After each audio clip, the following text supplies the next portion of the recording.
So I'm out here at my version of the bee yard, which is 3 hives, and you get into beekeeping because you want to have honey. That's the idea. Yes, it's a hobby, but it has a purpose. Well, I'm out here today.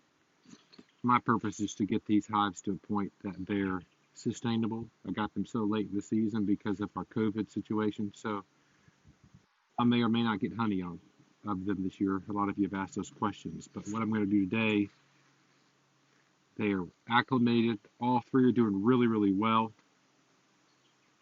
They should have 2 boxes now full.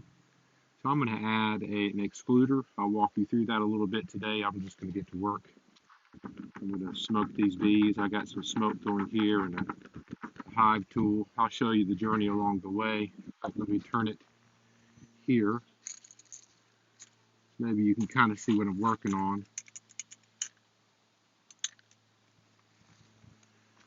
This is a migratory top, which is not one I've worked with before, but a lot of folks recommend it.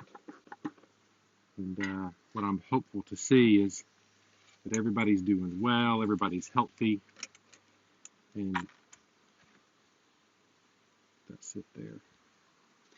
You're going to see, I can already tell you that this looks really, really good. Why don't you come on over and have a look.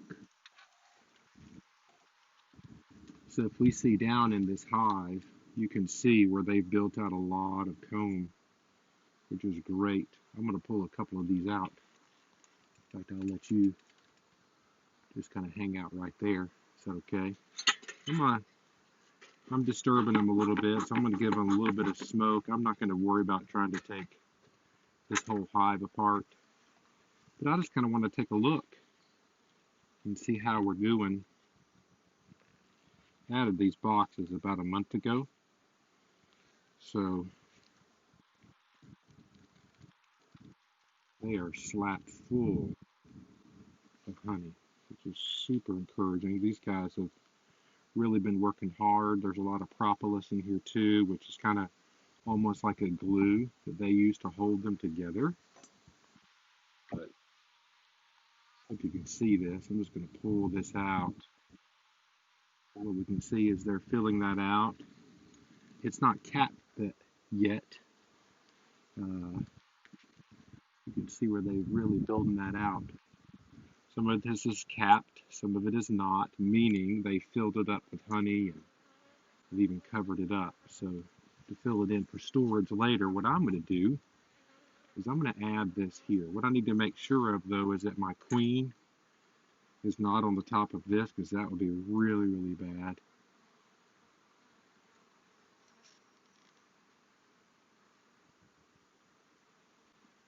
Just doing a little inspection here. This is the top that I took off of this hive. Those bees will be able to pass through fine, so that's good. The purpose of this extruder here is to prevent the queen from coming up, but it allows room for the bees to go through. She's a little bit bigger. I realize now I'm blocking your view, but just deal with it, if you would, just for a minute. I'll get you back over here. You can see how much higher we are now. So I'm just going to take this, kind of pop these girls down here, just brush them off. These bees are very docile and tame. And we're going to put this lid on this. And now that's ready. Hopefully those bees will start working up in there and give me a little bit of honey. We're going to go on to the next box, do the same thing. Just going to repeat. I'm just going to give a puff of smoke so that they know I'm coming. If you ever want to get into beekeeping, it really is a peaceful experience, but a lot of it is just a matter of you staying calm. They're going to react to you. So I'm just going to do a little inspection. Again, make sure my queen is not on this top. So I took this off. I don't want to risk of my queen being on top of the extruder and not be able to get back down. That would be a bad day for everybody. This one is built out. This was what I felt like was the strongest hive when I put them in there. I want you to see. I hope that can work out. I hope you can see how much that comb is built out there. This is just a crazy strong hive.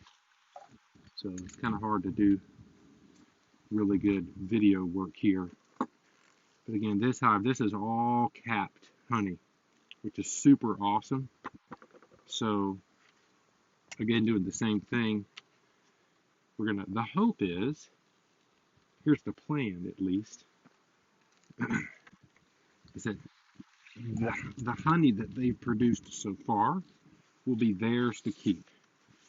This box underneath is hopefully where most of the queen is laying her eggs. This box here, a lot of folks locally would even use this box. I'm hopeful to give these guys enough stores to last throughout the winter. And so the idea is they'll keep that box there and eat off this honey throughout their winter. And then they'll produce honey in this box. This will be mine. That's the plan. Let's come down here a little bit further. So I hope you're getting the idea. It's just kind of like taking a bath, rinse, recycle, repeat. Just staying calm. Puff of smoke. They just don't like that, so you'll see them reacting to it. This hive was also really strong to begin with. We'll see how it's doing now. You know, as I've come out here each day, they've really been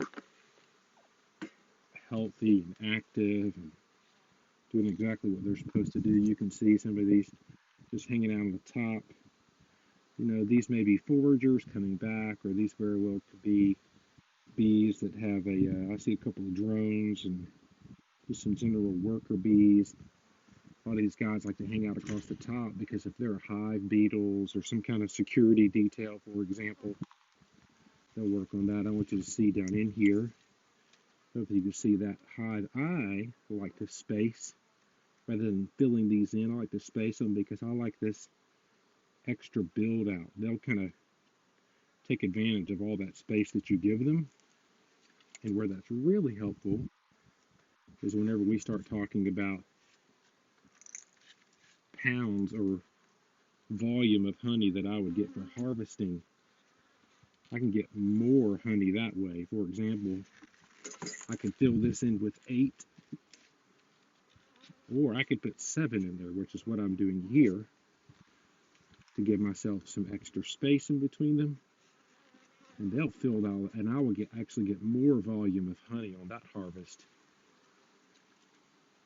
because there's more space that's filled with honey rather than with wood. Does that make sense? So I'm just going to brush these girls off, close the lid back up, and I have done my duty here. So see how this is different from when we started. I now have, pan this back so you can see, all 3 hives, each with an extra stop. You know, the kind of running joke with beekeeping is if you talk to 10 beekeepers, you're going to get 12 different opinions, which means there's one part science, one part art to this. The art's where you really have a lot of options and opinion. So I've not done it this way before, but I figured why not try? So what I've done is rather than putting another small one on top, this is a medium super. A lot of people may put a medium or even a shallow one that's about 1 inch smaller than that to collect your honey because it's easier to handle. That's the reason. You get one of these full of honey, it's very, very heavy. This is kind of a one-shot deal. There may be one more nectar flow that comes in August around here, and I'm hopeful that when that comes, I can get as much honey in this baby as I can. So we'll see what happens. It's kind of an experiment. So anyway, some of you, this may bore you to death. Others of you are kind of interested in it. So I told you I'd follow back up and come out to the bee yard and show you. So that's what I did. So welcome to my bee yard.